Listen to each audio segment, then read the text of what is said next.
Even when it came down to my hair, I was very big on wearing my natural curly hair. I wear it twist out. And I also thought that was important for young girls to see that on TV. Because a lot of the Same. girls on Disney that were black, they were straightening their hair. It was a thing to hire a black hairstylist. We had a good hairstylist, but she just didn't understand my hair. It took them a while to be like, okay, you can have your own hairstylist. And I'm like, why did it take that long? Right. Or even wearing box braids. Because when we did Bunk'd, we're in camp. Yeah. A black girl's gonna wear braids at camp. She's not gonna wear her natural hair, especially she's gone for a while. Yeah. And they were like, I don't know. We have to think about it, and we don't know. But you can do it for one episode, then take them out. I'm like, I'm not taking them out. I'm at camp the whole time. I'm gonna wear braids. And I remember one time we did an episode, and I had just gotten them done. They were like, we need to spray the parts with black stuff because it looks like bald spots. And I'm like, so it'll be little things like that. Yeah. But I will say overall, my experience was good. And that's why I just was very strong about what I wanted. And that's why I think a lot of people appreciate it now. Because they're like, oh my, like I would have little girls come up to me all the time and be like, oh my gosh, you're such an inspiration for me and a role model. I finally see somebody on the channel that looks like me. Yeah. So that if I could accomplish that, that's the best thing. What do you expect me to do? Play a little girl for the rest of my life? So I feel like people got some growing up to do in that aspect. They gotta grow up. They gotta grow up. I'm like, I'm 24 years old now. They're used to seeing you a different way. So that's why I'm just like, all right, it is what it is at this point. When you go to camp, what black girl is wanting to just wear her natural curly hair out? I mean, I'm sure some do, but it's so much easier to go to camp with braids. Also, that when they told me, okay, you can have it for one episode, but you're gonna have to take them out. Also, what young black girl goes to camp, has box braids for, let's just say, 1 week, and then takes them out? How would she have time to take them out? Who's taking them out? Where is she getting her hair washed and conditioned at? You get what I'm saying? So it just really didn't make sense. And yes, it is true when I said that when I got my box braids freshly done and came in for work, they were not very understanding of box braids. Mind you, we're dealing with all people that, are not black on this production. So they were not very understanding about how box braids look. And they said, they told my hairstylist, well, after this rehearsal, can she come upstairs so that you can spray her parts with black spray because the parts look like bald spots? That is not a lie. That is absolutely the truth. And my hairstylist tried to explain to them, what do you mean they look like bald spots? They're parts. That's how box braids are. So ultimately, my hairstylist had to put the black spray. And the black spray, it just looked like when they put the black spray in my parts, it just looked like I had new growth. You get what I'm saying? Because there was no clean parts. So that was very irritating to deal with, I will say. I also know that people did bring. What's up, everyone? It's Books&Looks TV. So Skai Jackson recently about her experience as a Disney star and the way she was told to change her natural hair. I want to discuss Disney and general hair bias in the workplace and how this impacts the esteem of young black girls. Disney has a dark racist past, and I'd argue in the 90s they tried to prove multiculturalism, yet often failed their black female actresses. There's an article called Seeing White on Children of Color and the Disney Fairy Tale Princess, and in it says, such is the power of visual representation that children tend to believe that Disney's version of the fairy tale is the real story rather than the classic version to which they may or may not have been exposed through school or home. Not only does the Disney version provide visual images for the fairy tale, it is depicting these images and the relative value of group membership associated with the images are then translated into beliefs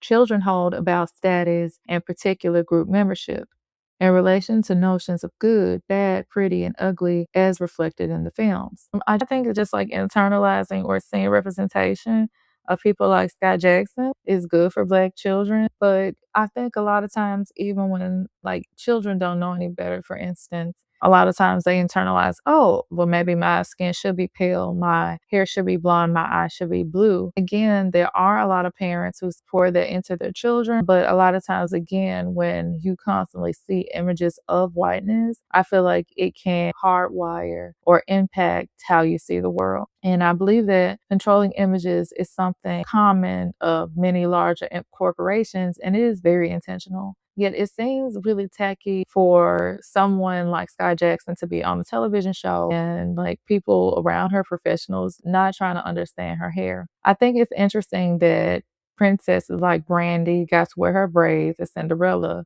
and her braids weren't quote unquote seen as neat like Sky's looking back at the picture. I'm gonna play some public opinion and then I'm gonna conclude. The fact that Disney producers made this poor baby spray paint the parts in her hair where her box braids are because they thought she looks bald is not surprising, honestly.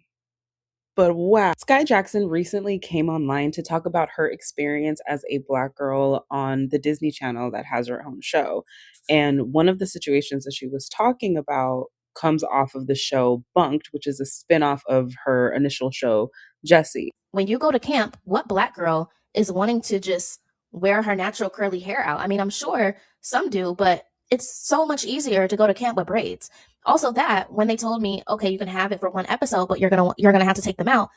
Also, what young Black girl goes to camp, has box braids for, let's just say, 1 week, and then takes them out?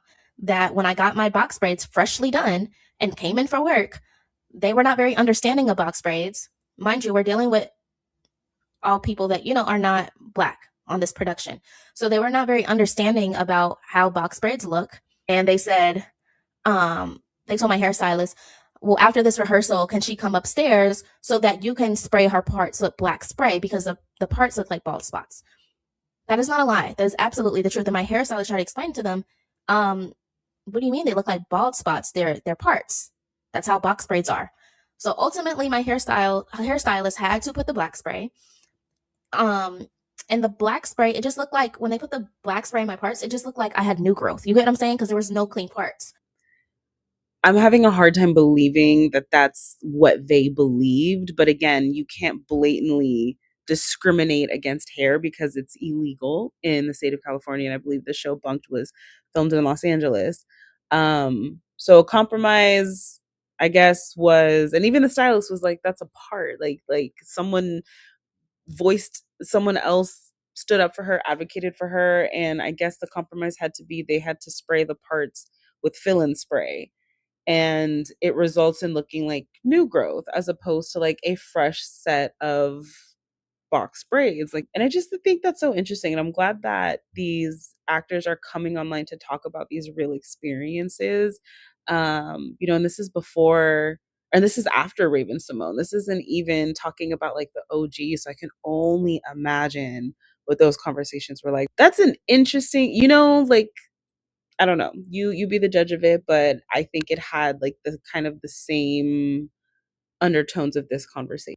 Y'all, I just watched the Skai Jackson interview for Disney, and I just got some things to say. So basically, from what I gathered, from them being like, it started off with her wearing box braids, um, and they would be like, "Oh, you can put them in and then take them out," and she's over here responding like, "Well, she's a Black girl. She's not gonna have her natural hair. It's camp, summer camp. It's hot. Like hair's gonna be put away." And they were like, well, we're gonna have to spray black stuff in her parts because it looks like bald spots. So not only do you not understand Black culture, but you're just gonna demean it altogether. Like there's not some little girl watching Bunk'd with box braids or with a part in her hair. So our parts are bald spots. Also, why did it take that long for her to have her own hairstylist? So you mean to tell me Disney was rich enough to hire one white hairstylist that knew how to do all textures of hair? If you don't kiss my ass, but yeah, I thought that was very, very educational for my children's future, especially when they called the parts bald spots, that shit kind of pissed me off. Because it's like, is this really how white people perceive us? Like, or they don't understand, like, representation. Because they've been representation in every fucking thing their whole goddamn lives. That's how they set society up. Oof, let me not get into it, because I'll get real political. Skai Jackson does use AI to get paid from Snapchat, but she is an actress. Why haven't we seen her in any roles, in any adult roles lately? Why? Why does she use AI to get paid instead of her real appearance? These are questions that we have to ask ourselves. You understand? And there's nothing wrong with how she looks. You know what I'm saying? She's beautiful. But her altering her body, altering her face, you know what I'm saying? Her not being taken seriously in the industry is something to be considered. Like, what's not clicking? What's not clicking? So nobody else finds it strange, the amount of AI Skai Jackson uses. My thing is, how did we get to this place where she is constantly AIing photos, especially for like Snapchat? I don't know if you guys have been seeing her Snapchat stuff. I don't even follow her on Snapchat. I don't even use Snapchat, but people just DM me crazy AI photos that Skai Jackson has posted herself to the account. And what makes it even crazier and wilder to me is the fact that like there'll be random photos of Cameron Boyce there. And I'm just like, I get it. Everyone grieves differently. But there's something about this in particular that just leaves a nasty taste in my mouth. And I'm not buying what she's selling, basically. I just find it really odd how she will constantly post AI photos of Cameron Boyce, okay? And she posted one the other day where it was a picture of him, I guess, up in heaven.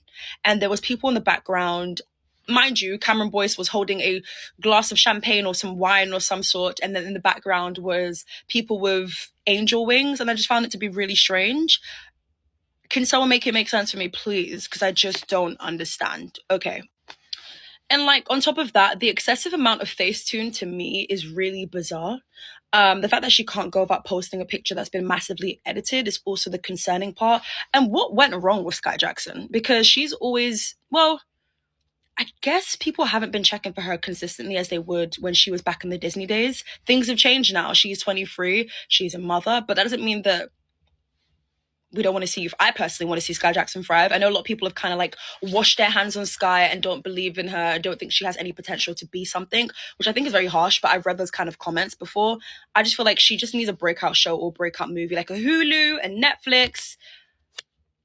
But the AI is just really, it all comes back to the AI. Because why did she post a photo not too long ago and she was holding two twins that had ginger hair that were white? Or if not, mixed looking. And I'm just like, girl, what? And also, remember the time she was posting everyone's kids but hers? Something's weird.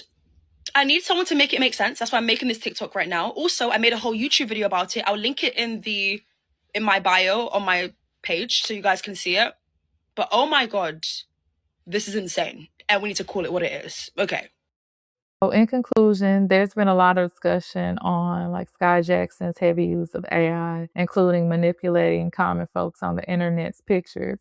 And I wonder if Disney influenced a distorted view of herself. Nonetheless, you would think Disney would have a cultural responsive training by now, especially knowing the history of like their racism in cartoons. I think it's very valid that Black girls try protective styles during camp, like Skai said, in certain environments. And I think it is just plain out disrespectful that people in the industry have to do their own hair or hire someone to do it like amongst themselves because a large corporation doesn't care about the diversity in its clients or employees. I think the box braids do last for hours, and just telling someone to instantly take it out is crazy. Like, what? Nonetheless, what are your thoughts on this? Do you think that Skai Jackson's workplace experience influenced her use of AI, or do you think it's just something that people do? Or like, were you surprised hearing this? Let me know down below. And thank you so much for listening to Books and Looks TV. I'll see you next time.